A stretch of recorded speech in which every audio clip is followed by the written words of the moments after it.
Assalamualaikum warahmatullahi wabarakatuh.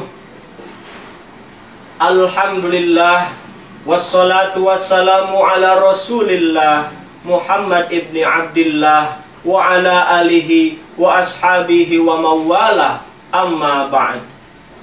Seluruh dewan juri yang arif dan bijaksana, seluruh panitia tafsir Gopelan yang luar biasa, saudara-saudariku seiman seperjuangan dalam merajut takwa mencipta karya, semoga semuanya senantiasa dilindungi oleh Allah Subhanahu wa Ta'ala, terutama pada masa pandemi corona yang sekarang masih melanda dunia.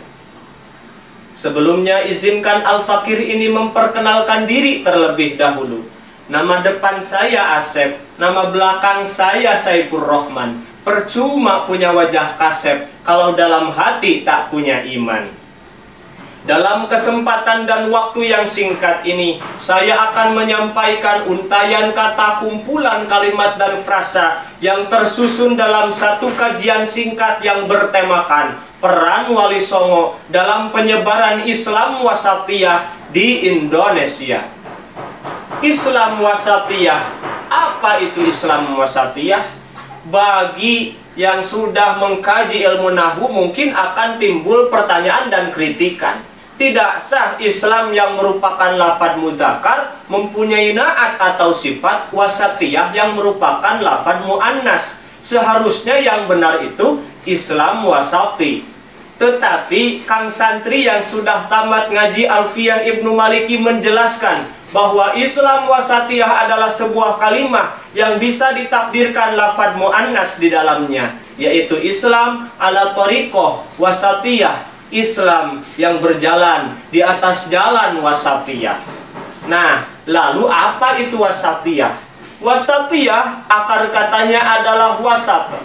Al-wasat di dalam tafsir, di dalam Kamus Al-Munawwir halaman 1557, di sana diartikan salah satunya dengan tengah-tengah atau pertengahan dari sesuatu.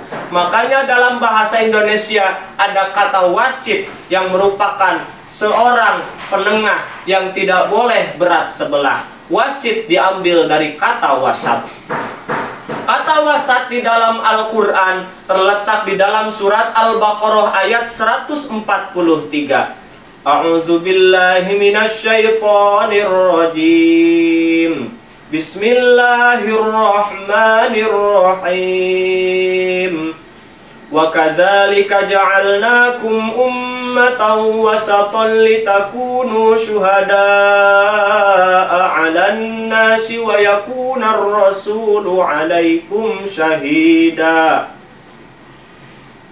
Dan demikianlah kami telah menjadikan kamu umat Islam, umat pertengahan, adil dan pilihan, agar kamu menjadi saksi atas perbuatan manusia dan agar Rasul menjadi saksi atas perbuatan kamu.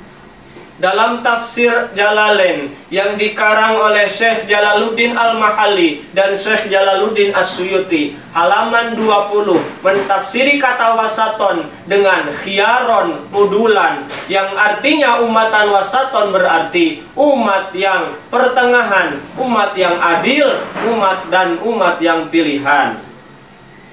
Begitu juga ketika kita membuka tafsir Jami'ul Bayan an Ta'wil Al-Quran, tafsir At-Tabari jilid yang pertama halaman 831 sampai 833. Di sana banyak keterangan hadis yang menerangkan bahwa wasaton adalah udulan. Di antaranya yang diriwayatkan diterima dari Syekh Ibnu Abbas, Mujahid, Qatadah dan yang lainnya rahimahumullah.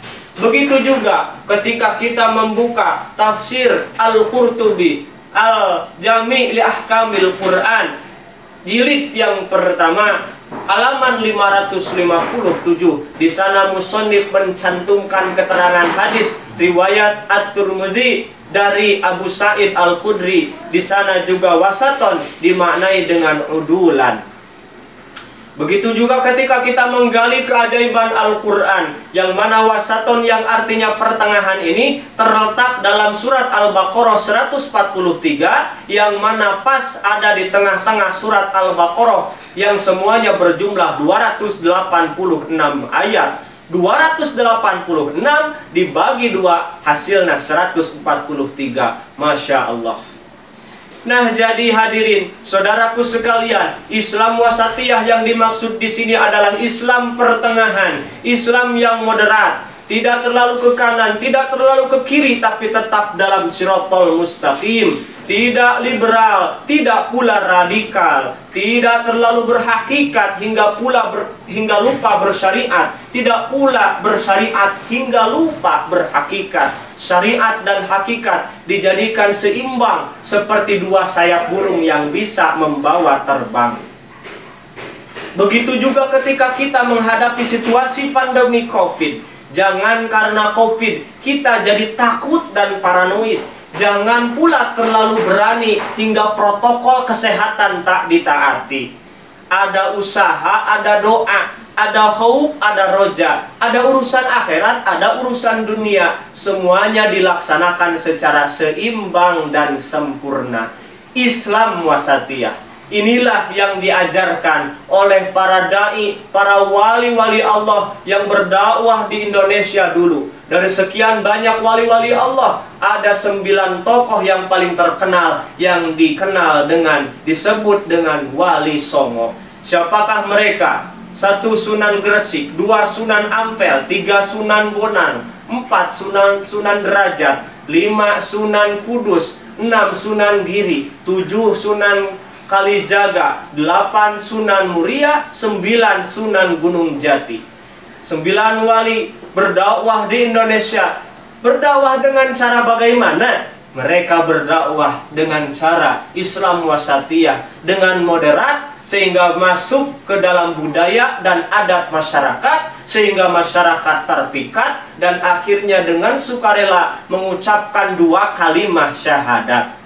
Di antara para wali, ada yang berdakwah dengan wayang, ada yang berdakwah dengan gamelan, bukan berdakwah dengan pedang, bukan berdakwah dengan parang, apalagi dengan kekerasan dan peperangan. Mereka berdakwah sesuai dengan surat An-Nahl ayat 125. Tuntunan Allah bagi yang ingin berdakwah: 1. Harus dengan hikmah, 2. Mau'idhah hasanah, dan 3. Ahsanul mujadalah. Mereka berdakwah dengan mengajak, bukan mengejek. Mereka berdakwah dengan menuntun, bukan menuntut. Menyayangi tanpa mencaci. Hasilnya berbondong-bondong masyarakat masuk Islam, sehingga hingga saat ini Indonesia menjadi negara dengan penduduk muslim terbesar sedunia. Tapi saudara jangan dulu bangga, karena Islam yang banyak, yang baik dan ramah ini terancam oleh segelintir orang yang ingin memecah belah.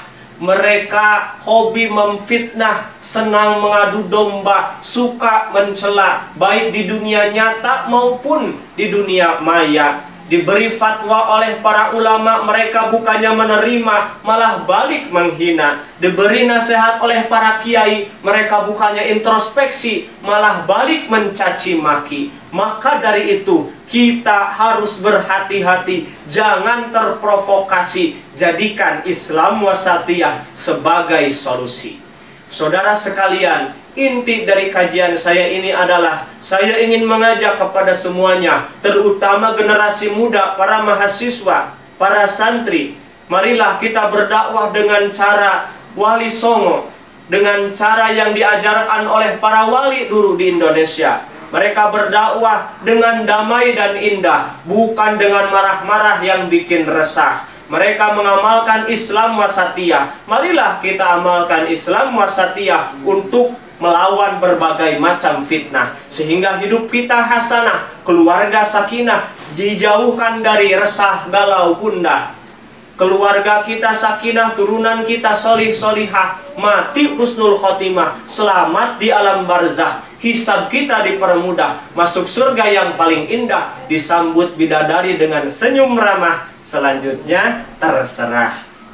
Dari saya sekian, mohon maaf, akhirul kalam, al-afu minkum. Wassalamualaikum warahmatullahi wabarakatuh.